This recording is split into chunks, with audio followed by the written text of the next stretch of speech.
Good morning everyone. बच्चों, आज हम पशु पक्षियों की बोलियों के बारे में पढ़ेंगे। मनुष्यों की तरह ही पशु पक्षी व दूसरे जीव जंतु भी अलग अलग आवाज़ों और शारीरिक क्रियाओं द्वारा आपस में बातें किया करते हैं, जैसे कौवा, चिड़िया, बकरी, मेढक आदि की आवाज़ें हैं। लेकिन इन आवाज़ों को हम समझ नहीं पाते हैं, इसलिए भाषा के रूप में इन्हें मान्यता नहीं दी गई है। इसलिए इन्हें पशु पक्षियों की बोलियां कही गई हैं। हम मनुष्य जो भी बात करते हैं उसे हम आपस में समझते हैं। एक दूसरे की बातों को या भावों को हम समझ लेते हैं, इसलिए मनुष्य की बोली को भाषा का दर्जा दिया गया है, किंतु पशु पक्षियों की बोलियों को भाषा का दर्जा नहीं दिया गया है। आइए आज हम कुछ पशु पक्षियों की बोली के बारे में जानते हैं। सबसे पहले हम शेर की चर्चा करते हैं। बच्चों, क्या आपने कभी शेर की बोली सुनी है?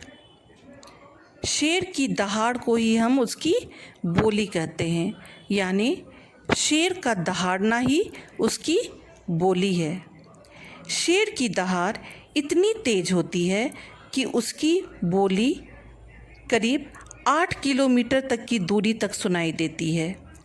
शेर जब भी ग्रुप में रहता है या झुंड में रहता है तो करीब 25 से 30 शेर आपस में एक साथ रहते हैं। शेर और शेरनी में शेरनी जो है वह शिकार करने में ज़्यादा तेज होती है, क्योंकि अपने बच्चों के लिए भोजन का प्रबंध शेरनी ही करती है। एक शेर का वजन करीब 180 किलोग्राम तक का होता है।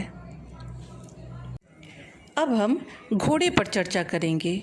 घोड़े की बोली क्या होती है? हिन हिनाना। घोड़ा कभी भी खड़े खड़े भी सो जाता है और कभी बैठकर भी सोता है। एक घोड़े की ज़िंदगी करीब 25 साल की होती है। घोड़ा घास खाता है और एक दिन में करीब 100 लीटर तक पानी पी सकता है। अब हम बंदर पर चर्चा करेंगे। आप सभी ने बंदर देखा होगा, तो आपने उसकी बोली भी सुनी होगी। बंदर किस प्रकार बोलता है? खों खों। लेकिन हम उसकी आवाज़ को समझ नहीं पाते हैं। बंदर को मनुष्य का पूर्वज भी कहा गया है, यानी मनुष्य जो थे पहले बंदर की तरह ही थे, और जैसे जैसे उन्नति होती गई बंदर से हम मनुष्य जाति में आ गए, यानी हमारे जो पूर्वज थे वे बंदर थे। बंदर की कई प्रजातियां होती हैं, करीब 260 के आसपास उसकी प्रजातियां होती हैं। गोरिल्ला, बबून, लंगूर ये सभी बंदर की प्रजातियां हैं, और एक बंदर की आयु करीब 30 साल तक की होती है। अब हम चिड़िया पर चर्चा करेंगे। आप सभी ने चिड़िया की बोली सुनी होगी। सुबह चिड़ियों का चहचहाना सबको बहुत अच्छा लगता है, तो चिड़िया की बोली है चहचहाना। आप जानते हो पूरी दुनिया में करीब चिड़ियों की 10,000 प्रजातियां हैं। इनमें सबसे बड़ी चिड़िया जो है वह शुतुरमुर्ग है, यानी ऑस्ट्रिच। यह 1 घंटे में करीब 97 किलोमीटर तक की दूरी तय कर सकती है, यानी इतनी तेज़ दौड़ती है कि यह 97 किलोमीटर की दूरी तक यह 1 घंटे में दूरी तय करती है। तोता जो होता है वह इंसानों की नकल भी करता है, यानी इंसानों की भाषा की कॉपी भी करता है। अब हम मेढक पर चर्चा करेंगे। आप सभी ने मेढक तो देखा ही होगा। बरसात के मौसम में हमें बहुतायत मात्रा में मेढक देखने को मिलते हैं, और उनकी आवाज़ हमें कान में हमेशा सुनाई देती है। उनकी आवाज़ जो होती है, उनकी बोली जो होती है वह टर टर के रूप में हमेशा हमें सुनाई देती है। मेढक की करीब दुनिया भर में 5,000 प्रजातियां हैं। वे अपने शरीर से ही पानी को सोखते हैं, यानी कि एब्जॉर्ब करते हैं।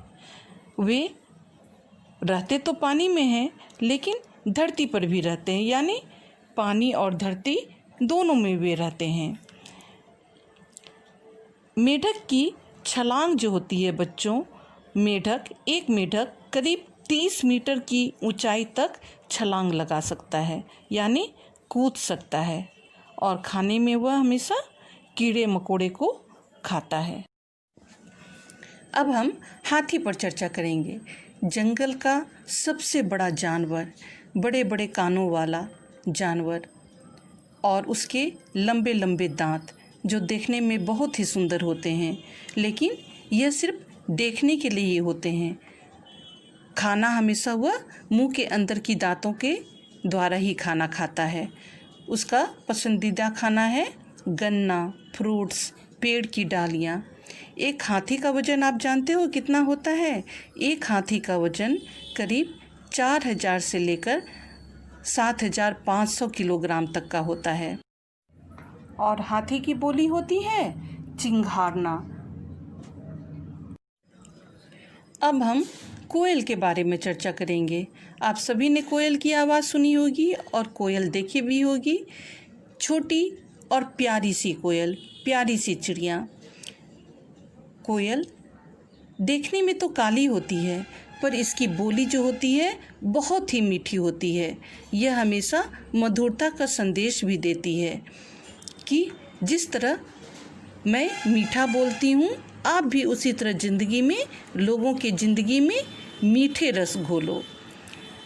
यह गर्मी के मौसम में अक्सर इसकी आवाज़ हमें सुनाई देती है, और इसकी आवाज़ होती है कू कू।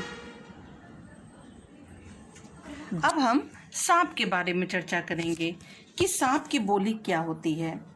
सांप की बोली होती है फुफकारना, यानी यह इसकी आवाज़ हमें फुफकारते हुए सुनाई देती है। सांप मांसाहारी होते हैं, किसी भी जीव को वह सीधे निगल जाता है। इसके शरीर के अंदर कान होता है। इसके सूंघने की शक्ति इतनी तेज होती है कि वह किसी भी चीज़ को सूंघने के लिए अपनी जीभ का इस्तेमाल करता है, इसलिए वह बार बार अपनी जीभ को बाहर निकालता है। समय अनुसार वह अपनी खाल को भी बदलते रहता है। उसकी खाल को हम केचुली भी कहते हैं। तो वह समय समय पर अपनी केचुली को भी बदलते रहता है। अब हम गाय के बारे में जानेंगे। आप सभी ने गाय तो देखी ही होगी। गाय विभिन्न रंगों में पाई जाती है। गाय से हमें दूध भी प्राप्त होता है। गाय की ज़िंदगी करीब 18 से 22 साल तक की होती है। इसके दांत जो होते हैं बहुत ही मजबूत होते हैं, जिसके द्वारा वह खाना चबा चबा कर खाती है। ऐसा माना जाता है कि अगर गाय का बच्चा कहीं खो जाता है तो वह अपने बच्चे को खोजने के लिए तब तक परेशान रहती है जब तक कि उसे उसका बच्चा ना मिल जाए। आपने कभी गाय की बोली पर ध्यान दिया है? गाय की बोली सुनने में हमें कैसी लगती है? गाय की बोली है रंभाना। अब हम कौवा के बारे में भी थोड़ा जान लेते हैं। आप सभी ने कौवे की बोली सुनी है? सुबह सुबह कौवे की काँव काँव की आवाज़ सुनते ही हमारी नींद खुल जाती है। कौवा सामान्यतः काले रंग का और ग्रे कलर का होता है। काला रंग का कौवा भारत में प्रायः कम ही देखने को मिलता है, लेकिन ग्रे कलर का कौवा जो होता है उसे हम इंडियन क्रो भी कहते हैं। वह भारत में बहुतायत मात्रा में पाया जाता है, लेकिन अब कौवे की प्रजाति धीरे धीरे लुप्त होते जा रही है। अतः इस प्रजाति को बचाना हमारा कर्तव्य है। इस तरह से हमने कुछ पशु पक्षियों की बोलियों के बारे में जाना। तो आइए एक बार हम फिर से दोहरा लेते हैं और उसे याद कर लेते हैं। आप भी मेरे साथ एक बार बोलिए।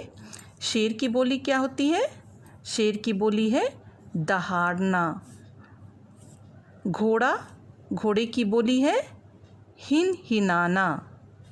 बंदर, बंदर की बोली है खों खों करना। चिड़िया, चिड़िया की बोली को हम क्या कहते हैं? चहचहाना। मेढक, मेढक की बोली है टर टर। हाथी, हाथी की बोली है चिंघाड़ना। कोयल, कोयल की बोली है कूकना, यानी कू कू की आवाज़ जो आती है उसे हम कहते हैं कूकना। सांप की बोली है फुफकारना। गाय की बोली है रंभाना। और कौवे की बोली है, कौवा किस प्रकार से बोलता है? काँव काँव। तो इस प्रकार आज हमने कुछ पशु पक्षियों की बोलियां सीखी। आज के लिए इतना ही। आप इसे अपने क्लास वर्क कॉपी में लिख लेना और इसे याद भी कर लेना।